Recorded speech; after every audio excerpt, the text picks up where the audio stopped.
A misguided guide to finishing your gaming backlog.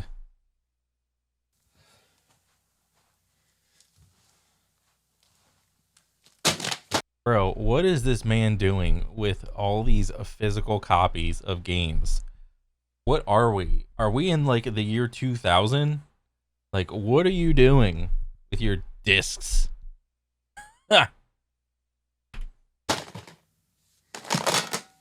Collecting dust, taking up precious space.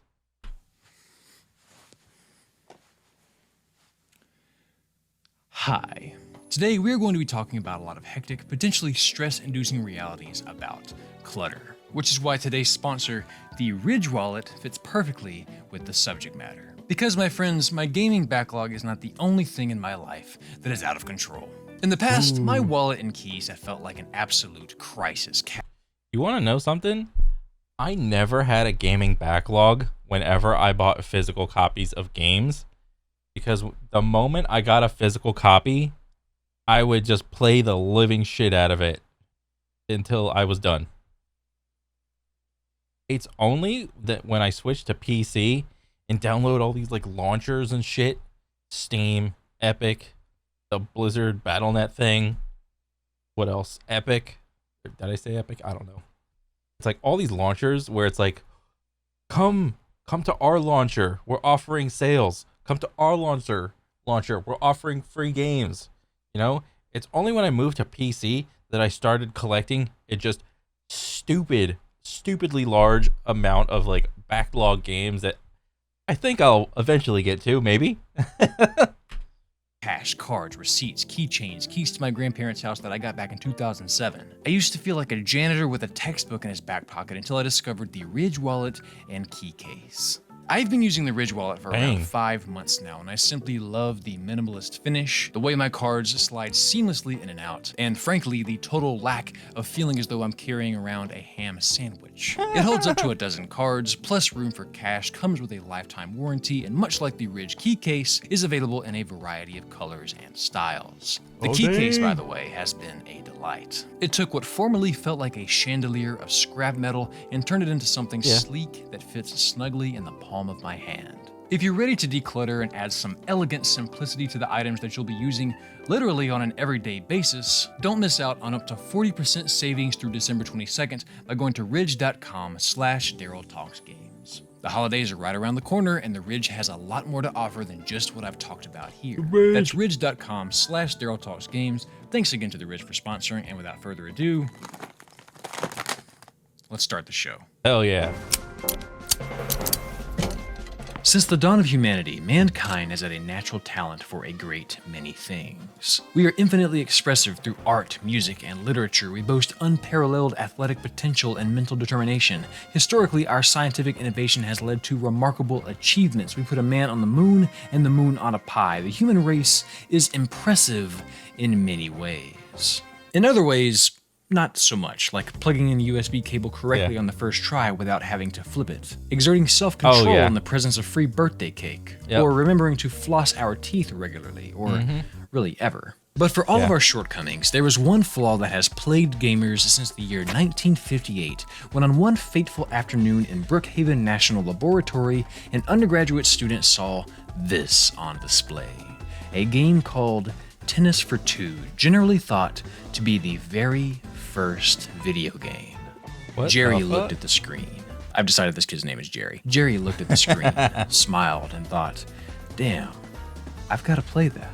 And just like that, the first backlog was born. Gamers everywhere started noticing new stuff that they wanted to play and planned to play. But because humans require sleep and often decide to do a second playthrough of Bloodborne instead for some reason, we all find ourselves wildly outnumbered by the sheer mass of games on our wish lists. And in the years since the Jerry incident, backlogs have only multiplied. Some of us have big ones, some of us have small ones, some of us have measured hours, others are overestimating the size of theirs. Many are convinced that size does not matter. Some wonder if it's normal that their backlog kind of hangs to the right. This is a penis joke. But regardless, most of us that would label ourselves gamers have at least a handful of titles that we have not gotten around to yet, but would love to play in the future. And because of this, if you recommend a game to a friend nowadays, there is a strong chance that they'll say something to the effect of, I'll put it on the list. so what I would like to do today is tell you a story about my backlog, my master I'll put it on the list. I'll put it in the queue. I'll put it on the wish list. plan to complete that backlog for a video, how that plan didn't exactly work out, the surprising lesson I learned along the way, and where that leaves me now. Through that story and a little bit of research, I'd like to hopefully answer a few questions like, why does having a backlog stress me out? Why does having a Bro, why does have a backlog stress anybody out? It's like, bro, like I boot up Steam. Like I don't even really boot up Steam that much. Like the library tab or whatever, and just look at all the shit that I could play. I don't know. I just don't get stressed out about that. I'm just like, oh, what could I play today? Oh, this is a pretty good game. I think I'll play it. There's nothing to be stressed about. You know? You get to it, you get to it. If not, it's not the end of the world. backlog stress you out? Why do I ignore my backlog to play the same shit over and over? That's a good question. That's ego. Would games that haven't come out yet technically be in your front log? Why do I let new games cut in line? Because of hype and FOMO. If I were to actually try and charge through my backlog, how could I reasonably do it? How long would it take? Is it possible to actually finish my backlog? And more importantly, if I did... Oh, I think it's possible. It's 100% possible. You know, you just got to be in the right mood for it. Would it make me feel better? Should I even... You know what? Actually, let's start there. Would it make me feel better to finish my backlog? That is a good question. I don't think so. Because it's just like, I don't know. It's like a library. I mean, well, it is a library. I don't know. Would it? Shit. It's not like I play like. It's not like I get game. Shit, that is a good question. And that's not just a flavor question to set the tone for the rest of this video, it's a question I'm asking myself, the one with the colossal stack of unfinished titles, as I'm sitting here writing this script. Would it actually make me feel better to clear it out? And I think this is an important question because in the almost 5 years of making videos based on psych research, one thing I've learned is that perception is often much more persuasive than reality. What I mean is, the imagined piece of having finished all of the games that I want to play might be a massive relief, but actually completing this could leave me feeling like... Empty backlog. Nothing here. What have I done? I've run out of content. Well, this sucks. That's a disappointment that I really like to avoid, and I'm sure you would as well. But to arrive at that answer, first we need to add that question to the backlog. Oh god. And first answer, why do backlogs cause anxiety? Bro, I had no idea that people get anxiety from their ever-growing backlog of games. Like, what? There's so many other things in life to be stressed out about. Motherfuckers are just gonna come up here and be like, there's backlog. I'm so stressed out. I have to play this. Before this comes out, I have to play this. And then in this order, like 1, 2, 3. And then I have to do all of this. Then I get to go to the DLCs. And then I got to do it all before the next good game comes out. So it's like, what? They cause anxiety. Well, recently, you see, I posted a poll asking you if having a backlog stresses you out. And although a good... What? None at all. Okay, I'd probably be in here. Have you ever experienced any level of stress regarding your gaming backlog? Expand on your answer in the comments if you like. None at all. I'll play them when I play them. That's a good amount. A little. I'd like to enjoy games without the BL looming over me. Oh. What? Over about half the people experience like a little bit of stress? Like what? Yes, I don't like having unplayed games on the backlog. And then, yes, a lot. I absolutely can't stand feeling behind. Oh my god. A chunk of you said that it didn't, most of you said it did, even if only a little, which is to be expected.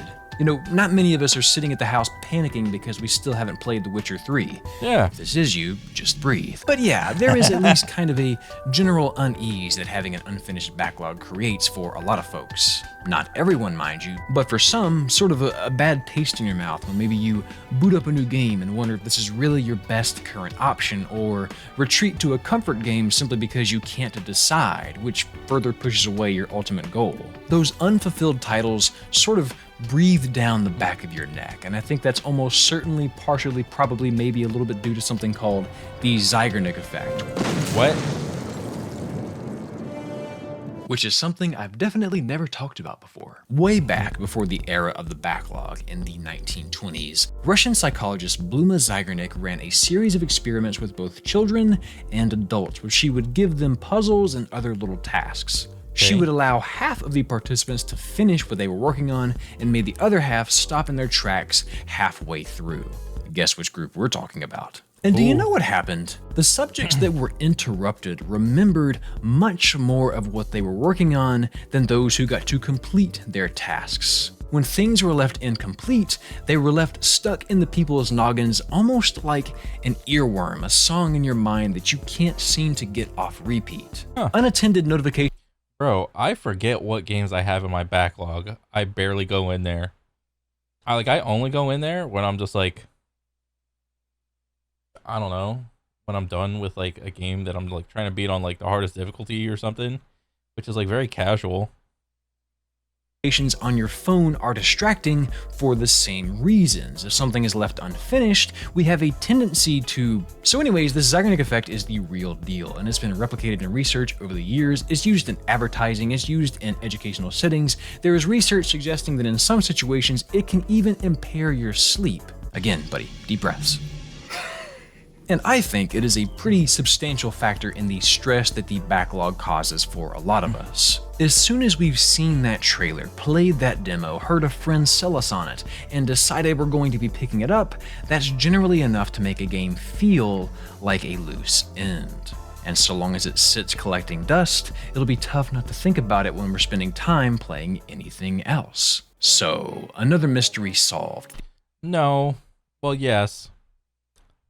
I mean, part of a game, like building up hype right before its release, being the cause of the Zeigarnik effect, that is probably true, but at least for me, I am like very pessimistic or cautiously optimistic when it comes to new games coming out and like watching trailers and shit.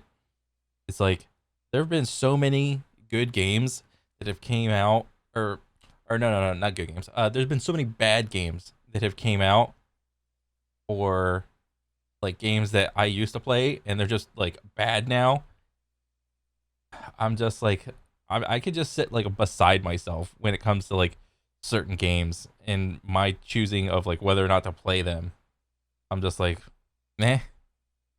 I don't know. Maybe my taste is changing. Maybe it's because I'm becoming more of a doomer the more like the older I get. I'm not the target audience anymore. The backlog dread, if you do have it, comes from the fact that humans by nature like for ends to be tied up. Our brains crave that sweet, juicy completion. Now, how we define that completion is likely very much up to you and your personality. I am happy. So for me, I would probably associate this with like a game that I try to play a little bit every day of called Kovacs. It's like an aim trainer game or whatever. And all you're doing is just like trying to get better aim on fucking mouse and keyboard or whatever. And you're just trying to get like a better score each time. So you move up to the next category.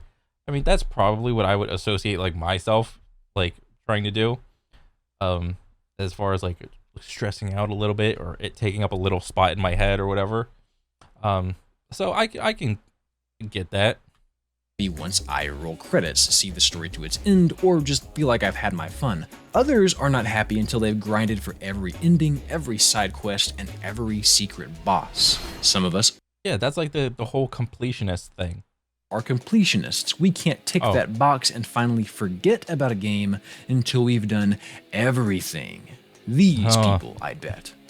Some of us are free spirits and can comfortably wander from title to title, spending as much or as little time as we like on each without a care in the world. As soon as it's not fun, they move on. This is probably you.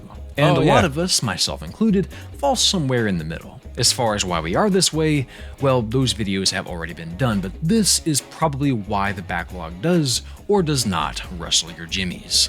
Toss in a little bit of choice paralysis from your backlog being so stacked that you can't decide where to start. That is a good point to bring up. Sometimes I am a little bit confused on like what I should play. I'm like, ooh, I could play this. Ooh, I could play the whole Witcher series, like 1, 2, or 3. It's a lot of hundreds of hours of gaming.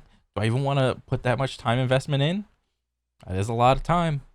Or could I just pick up and play this little whatever fun indie game and, you know, just have fun? And it's no wonder you either settle for the same games on repeat or hop on whatever just came out because it's new, shiny, and everyone else is talking about it. Right. And boy, is there ever some new stuff out there. Any given month, there is an absolute deluge of new games constantly trying to wash away your time and paycheck. And as we all know, the rate at which new games drop and the rate at which you discover old games you've yet to go back and catch up on wildly exceeds the rate at which any sane adult with a full-time job or school can complete them or afford them. And I don't Yep, games are getting more expensive.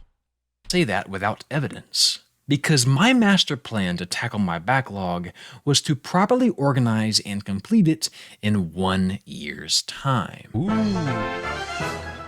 After compiling everything off my Steam and eShop wishlist, as well as a loose list I had running on a note on my phone, I pulled them all into a spreadsheet, did a little bit of data entry from how long to beat, and determined that my backlog would take approximately 2,400 hours to complete, which serendipitously divided by 24 hours gives us 100 full rotations of the Earth with no sleep. That's 100 days and 100 nights. I'd need 2.5 sleepless rides on Noah's Ark to finish all this. And when you factor Oh, that's not even that bad. That's nothing. That's still, you could get that done, dude. in that right now, I'm probably only playing games for about 2 hours a day on average.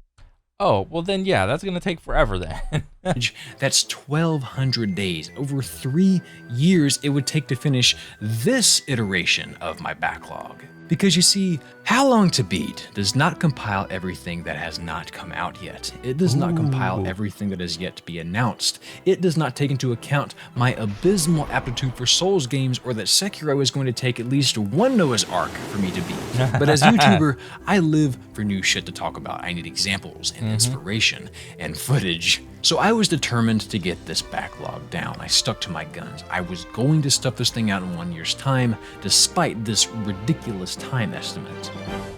But what I didn't want to do was waste time on games that I kind of added on a whim or are, well, I hate to put it like this, but skippable. That might sound shallow, I realize, but something had to give. Therefore, to once and for all do a bit of a Thanos snap on this list and leave myself with only the stuff I truly wanted to play, I held a stream where you guys sat down with me and helped decide what to actually play in that year to make sure I wasn't missing anything or overhyping anything. What is this about? Hack into God? What is this game? I don't remember this at all. I put this on, this is my list? Am I the problem? And shockingly, despite skepticism, this stream was pretty damn helpful. Someone said Bayonetta is fine, but I really prefer DMC. Oh, let me see. So I've never played Abzu. I think this is like this is like simple. You could do that. AI never played it. Alan Wake. You could probably. Alan Wake is all right. Anonymous Code never played. Atomic Heart never played. Bayonetta. I never played it. BioShock 2, you gotta play that. Never played. Blasphemous, Bloodborne. That's a big one. Catherine, never played. Chicory, Chrono Trigger. Yeah, never played any of those. Okay, which DMC do I play? Because I've been wanting to play DMC for a while. I generally received 3 kinds of feedback. The first kind was just good, non-spoilery information on each game to let me know what I'd be getting myself into and why I would find it interesting. Disco Elysium, somebody convinced me to play this game because I don't want to. Best writing in the history of games. That is a Oh, dang. big statement. The second kind was Daryl, Smack. play Outer Wilds already. You baboon. And the third kind was simply folks reassuring me that the main backlog I'm working on should consist of things that I'm either genuinely excited about or are considered by most folks as can't miss. I need something that's going to make me feel, even if that feel is like misery. I need something. Sure, a lot of games were getting cut. 9, 6, 8, and 12. Which one stays? The rest go. Which one's it going to be? But if I'm going to do this, I should prioritize where my energy is and where the truly special stuff lies. I can always make another smaller, sort of less urgent feeling backlog in the future. And that's what I did. Everything that was eliminated was just placed on a less exciting backlog that I felt significantly less pressure to get to. Yeah. Wow, we actually cut out a ton of time. So in order for you to, you know, be able to tackle your backlog, you made a backlog for your backlog. Gotcha. And then after that, on that, when you get done with the first backlog and you start working on the second backlog, you just, you know, you do it again. You just make a backlog. I thought to myself, this is wonderful. Instead of 2,400 hours, I'm looking at, wait, what's this I'm feeling? Is it like a strange sense of peace? No. Determination? No. Well, Excitement? yes, but mostly something else. Accomplishment. Pride and accomplishment? Oh my goodness. I feel like I've completed something. In that moment, after the stream ended, I sat there, my bones tingled, my pupils dilated, the knotted muscle fibers in my neck eased their grip. Somehow, by organizing my backlog, it felt like I had done some of my backlog, even though not a damn thing had been played. Sure, Yeah. I eliminated some stuff, but it Yeah, you made a plan. was still a year's worth of work ahead. What was happening here? 2 weeks later, and that time delay is an important distinction, by the way, because I did not know this when I first streamed. 2 weeks later, I sat down to begin researching for this video and came across You know what's funny? Is like when you're a little kid, you don't plan anything. You just beg your mom or dad to get you the game and then you just play it. I think the whole backlog thing, this is like an older gamer dilemma, you know? Stuff that you've heard or seen, it's like, oh, this game is good, you gotta play this. Oh, that game is good, you gotta play that.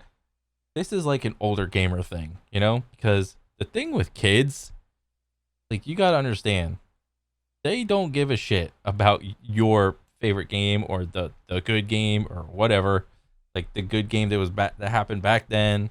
It's like they want to play what's like happening now. Like they want to play what's cool now. What are their friends playing? I want to play with that. It just so happens like when you're a 33-year-old dude, you know, you got to grow up with like gaming, all right? So all the cool stuff was happening in real time. So you get to go out, you get to go buy it. There is no backlog, you know, when I was a kid. It's just get the game. Oh, that looks good. Get it and play the shit out of it. Go. Because you have all this free time as a kid. Now, when you're an adult, it's like, oh, got to come home from the job. I got to deal with the wife. I got to deal with the kids. Maybe you have friends. Maybe you don't. And then, you know, then you can enjoy yourself with the games. across this little study. What the researchers did here was take people and divide them into 3 groups. They asked one group to recall 2 tasks that they really needed to get done, an errand, an assignment, something important. They did the same with the second group, except they were also asked to make a plan for how they intended to complete that task. And the third group was told, hey, tell us about 2 tasks that you've already done. This was the control group. And what the researchers discovered is that the group who was most distracted and burdened by the Zeigarnik effect were the folks who recalled unfinished errands, but were not prompted to come up with a plan. Ooh. Both the group that planned and the group that was finished showed no issues with focus or distractions on a reading comprehension test afterwards. As the writers note, committing to a specific plan for a goal may therefore not only facilitate attainment of that goal, but may also free cognitive resources for other pursuits. Once a plan is made, the drive to attain a goal is suspended, allowing goal-related cognitive activity to cease and is resumed at the specified later time. In essence, by properly organizing my backlog, I suddenly didn't feel this massive drive to get it all done. I didn't feel paralyzed anymore. It was as if having a plan pardoned me from the pressure. Everything was no longer begging to get played all at once. The next day, I started God of War for the first time, and I have been loving it. I started playing AI The Somnium Files on a break while writing this. It's a trip. Outer Wilds is on the list, I promise. But the point here is, making a plan alleviates some of that pressure, and I think the reason is because it tricks your mind into feeling like you've just made progress. Yeah. It's why if you've ever gotten your homework out, opened it, set it in front of you, and planned to start it any second now, it kind of relieves the guilt of not being done. You've taken a step. Your mind goes, Oh yeah, it's all coming together. it's procrastination, but a safe dosage that you can use as a tool to help you focus and prioritize. Which leads me to the biggest lesson I can give you today if you too suffer from, oh God, how will I ever play it all? Make a list, plan it out, decide what is actually on your backlog. And That is actually a good idea. Maybe I'll do that one day. if you're telling me, oh, I've already tried should. that, why must you lie to me? Survey says that only about 12% of you have properly done this. I guess some of you only count what you own, but you know damn well there is stuff that you haven't bought yet that you're thinking about. In fact, if you like min-maxing and want to do something really clever, you can take a page out of my buddy Jimmy Stewart's playbook. Jimmy is one of my Patreon backers, and he shared with me his method for categorizing his backlog, and it's kind of cracked. Basically, he takes Metacritic scores and divides them by how many hours How Long to Beat estimates it'll take, effectively arriving at a quality per hour of gameplay figure. Not everyone will vibe with this approach, and that's fine, but it just goes to show that if you get creative enough, you can find ways to narrow down what you want to play and actually start playing them. Oh, Shadow of the Colossus. It's just goated. So make a list, man. Do it for Jerry. It's what I did, and I went from an estimated 2,400 hours to a measly 1,600 hour. Oh. Oh no. Bro, you knocked off a couple hundred hours. You went from 2,400 to 1,600. That is noticeable. All right. Can I take you on a trip down memory What was that, like 800 hours you just knocked off? lane? Around 4 years ago, I watched a streamer named Etika play a game called Xenoblade Chronicles 2. It was one of the most scattered, unorganized, unpredictable series of streams I think I've ever seen. One moment you wanted to slap this man square in the face for stalling, the next you'd be grinning at your screen like a moron when something like this happened. Constantly farming this MVP up. Anyway, so I've been constantly Maybe you were there as well, and if you were, you already know the unprecedented levels of boneheaded degenerate tomfoolery that took place. Watching it all back, not all of it has aged that well, but there is one image from those streams that has remained with me all these years later.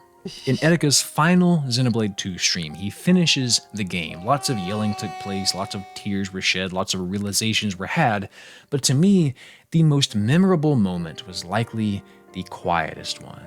Credits have rolled, he has reloaded the title screen, the controller has been set down, a small river of chat messages and donations have been left unattended like a spilled drink, and he's just sort of taking it all in, breathing, reflecting on the journey it's been, realizing it's finally come to an end, and processing all of the emotions that go with that. Yeah.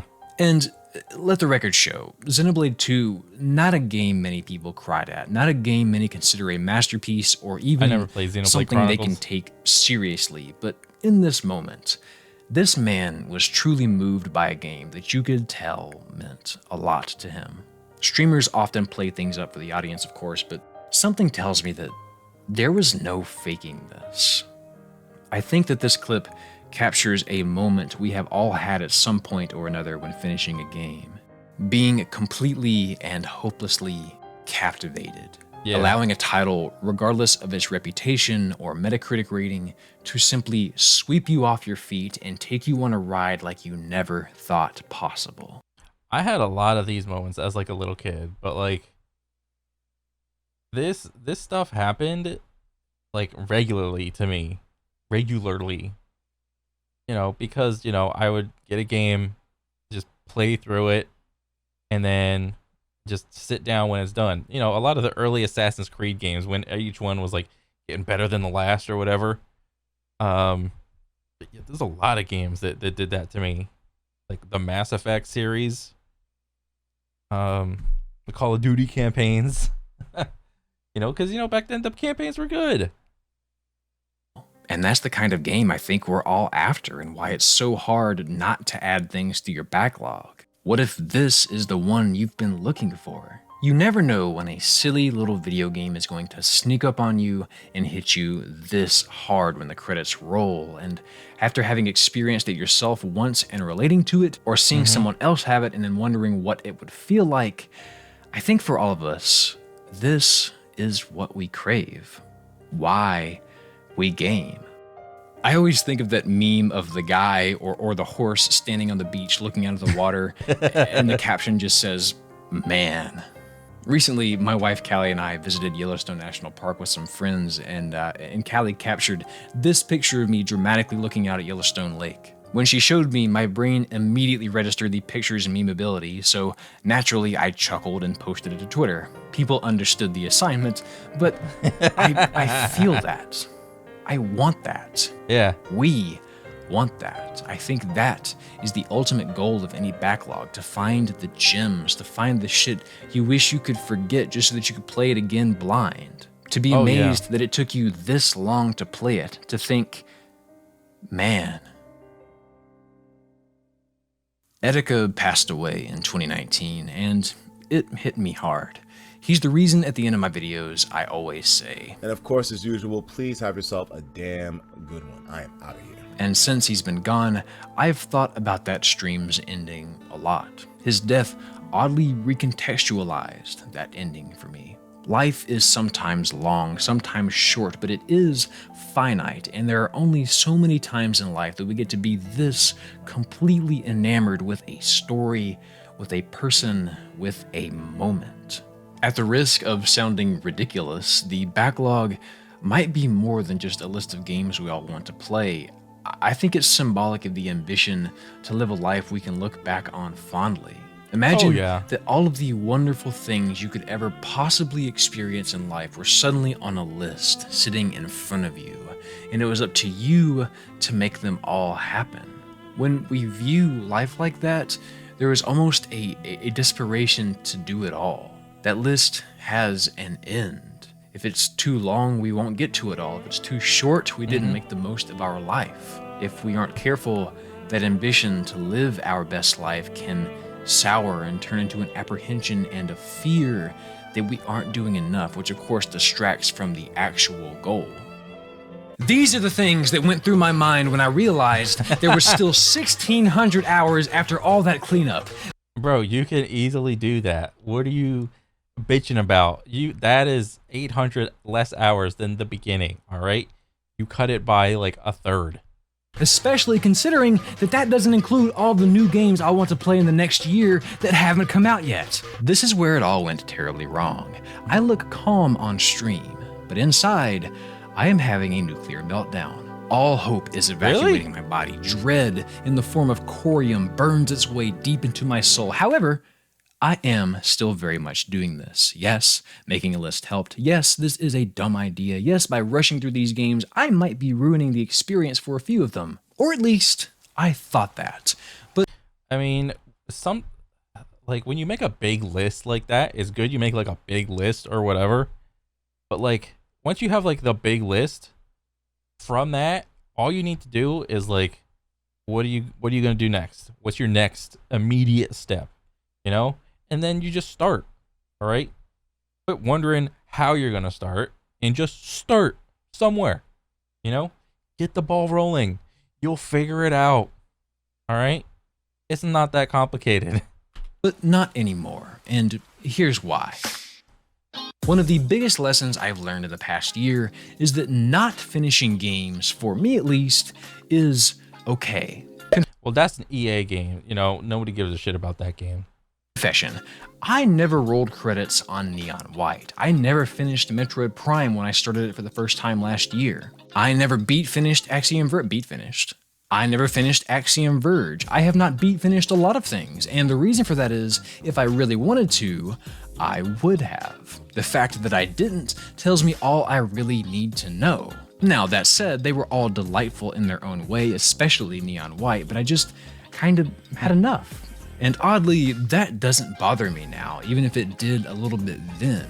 I had my fun, I look back on them fondly, I'm glad I put in the hours of each that I did, and that can just be that. Yeah. As much as I want this, not every game will be that, and that's completely and totally fine. It makes the games that are that much more special. So although 1600 hours when you split over 365 days comes out to just over 4 hours per day and gets fugly after you factor in all the upcoming stuff, it might not even be close to that if every 50+ hour game doesn't hook me. I don't have to beat everything. That is a piece I'm allowing for myself. Don't get me wrong, I don't plan to just try 30 minutes of each one and dip. I'm going to give each game the same chance I gave Persona 5 and its Gone with the Wind ass tutorial, but I'm also going to trust the fact that if I want to keep playing a game, I will, and if I don't, that's completely kosher and is supposed to happen, which is a lesson maybe you can take away from this as well. Don't feel like everything you play has to get finished if you aren't feeling. Bro, is this guy's like actual like game collection or whatever? Or is this like a little clip of like something, like some dude's like elsewhere collection? Because if this is like actual game collection, God help you. Oh my God. I couldn't imagine having my like Steam library in real life. Like, holy shit. Don't let the sunk cost fallacy get you. Shelve it and move on. With that said, I am absolutely still doing this. I can make it happen in 1 year's time, and come next November, come hell or high water, I will be posting how I did it. Because you see folks, this is only part 1 of 2 videos concerning the backlog. There will be another full episode a year from now. I'll take you through what I learned, what I played, what was disappointing, what was a delight, if I had any of these moments, and if I was able to actually clear it out. I mean, most likely he probably will not have cleared it out, but he will have put a dent in it, a sizable dent, you know? And so what? You go on to the next year and you make some more content on the part 3. All right? Easy. There are currently 84 games on the final backlog, an estimated 1,629 hours. But you know what? With the trend of modern gaming, game companies aren't coming out with a lot of new games. So they're transitioning from new games to live service games. So all of their time and effort will be put into live service games. So they don't have time to make a brand new game. So you got that to look forward to. Of work. I arrived at that figure by taking the how long to beat time for the main story and the main plus extra time, and guesstimating for each game individually that it would take me somewhere between those 2 figures based on the game genre and what I know about myself. Souls games will take me longer. I usually skip most of the side stuff in RPGs, etc, etc. In addition to the 84 games with time estimates, I have another tab of 29 games that have yet to release. Obviously, no time estimates exist for these yet. As the new games come out, I'll make a decision to either skip them or add them to the master list based on how well my progress is going at that time, if the game bombs at release, if the game still looks like something I'll be interested in, if that game is called Zelda Tears of the Kingdom, if that game looks better or worse after finishing Danganronpa 2, and if that game is called Hollow Knight Silksong. This is a flexibility I'm allowing for myself, because there are obviously some on here that will be day oneers for me, but tackling this is going to be tough as hell, so I'm only truly committing to the main list. As I play games, I'll be writing my thoughts and potentially basing video ideas around them. There's no time off here. I know you want that Outer Wilds video next year, and most importantly, I feel I'll be taking some data points. Right now, I have time estimates and my excitement for each game on a 10-point scale recorded. But as I play, I'll note if I rolled credits, how long I actually spent on the game, a rating out of 10, why I either dropped it or finished it, and if it absolutely blew me away, to see how many gems are hiding on here. I'll also be comparing my initial excitement scores with my final reviews. If my excitement was low but my rating was at least 3 points higher, that will get labeled a stunner, the pleasant surprises. If the opposite is true of the rating, I'll label it a letdown. Letdown. I'll also record, if I finish the game, whether I felt as though it was too long or not long enough. If I'm being honest, I'm not sure exactly what the takeaway from all this data will be, but I'm hoping that by the time next November comes, this will provide some interesting talking points from someone who is actually bonkers enough to try this. Oh, hey, through the wonder of technology, if you're interested, this document containing my backlog will be in a viewable Google spreadsheet that I will be updating regularly. The titles highlighted in blue are what I'm currently playing. If it's green, I am finished, and you can see all the data as well. I'll drop a link to it in the description below if you want to check up on my progress throughout the year. I'll also be posting updates to Twitter in case that strikes your fancy. Oh my god, it's just hitting me how much work this is gonna be. It won't be that bad. To answer my original question of would clearing the backlog actually make me feel better, I simply do not have an answer. Sure, making a plan or a list might help. Maybe the Zeigarnik effect can help us understand why having all these unfinished games fills some of us with existential dread, but to answer the real question here, I only see one way to find out. I have to enter the belly of the beast. I have to walk that path. And whether I fail or succeed, I'm obnoxiously interested to see who or what I become in the pursuit of that goal. And I know I've gotten caught up in the task of tackling the backlog today, but we cannot overlook how thrilled I am to actually rip off the band-aid and play some of these games. I'm finally going to get to throw hands in Yarnum and pull my hair out at some Bloodborne. Outer Wilds hasn't been recommended to me 100 times by accident, and I'm optimistically terrified to say that I have absolutely no clue what I'm getting into there. 13 Sentinels is supposed to be mind-boggling. I finally get to go back and play Paper Mario 64. I get my first taste of DMC, Resident Evil, and Mass Effect. I get Stellar Blade, which is basically Bayonetta but with more anime and less voice acting controversy. Chrono Trigger, Nier Replicant, Prey, Tunic, Lisa, Fury, Ultra Kill, The Stanley Parable. I am going to be absolutely feasting in 2023, and come this time next year, I can't wait to tell you all about it.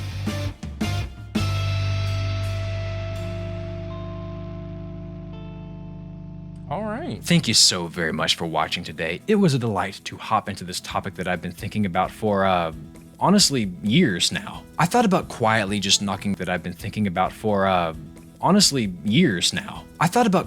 just knocking down my backlog as quick as I could, but it made more sense to bring you all in and share what I learn along the way. So I hope you had fun with this one. If you'd like to support the show, definitely consider contributing on Patreon. For $1 a month, you get your name listed in the credits here, bonus streams, bloopers, creative input, and weekly updates on what I'm working on. Link in the description and on screen in a moment after I give a special thanks to this month's featured patrons. Elise Fires, Strike. Yeah, so I definitely think I might do this, like create a list or whatever, and like knock off the games that I don't think I'll ever play, or not never play, but like don't rate as high or whatever. And yeah, this seems like a really good idea. I mean, because my freaking Steam library is like massive or whatever, so yeah, I mean, this is definitely something I will do. Yeah, so I thought it was a great video, man, and I wish you the best of luck in trying out all those games. I think that'll be really fun. And yeah, that's pretty much it. All right, see ya.